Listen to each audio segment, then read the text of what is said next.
यहाँ पर अहम खबर शामिल करते हैं। निगरान वज़ीर आज़म की ज़ेर सदारत वफाकी काबीना का इजलास खत्म हो गया है। सुहेल अब्दुल नासिर की डिप्टी चेयरमैन नैब की तकर्रुरी की मंजूरी, नैब प्रोसिक्यूटर जनरल के लिए एहतशाम कादिर की तकर्रुरी की मंजूरी दे दी गई है। फहद चौधरी बोल न्यूज़ के नुमाइंदा हमारे साथ हैं, उनसे हम डिटेल्स जानेंगे इजलास के हवाले से मजीद। जी फहद, बताइएगा और कौन से अहम फैसले हुए हैं?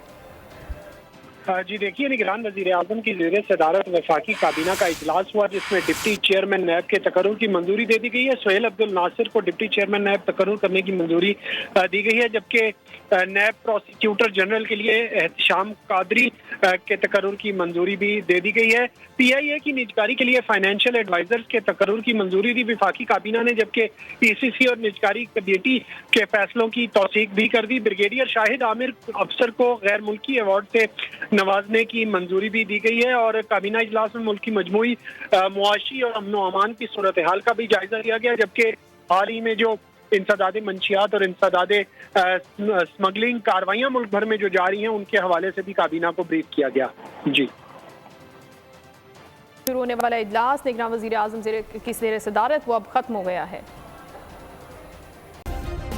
सब्सक्राइब करें और बेल दबाएं ताकि कोई खबर रह न जाए।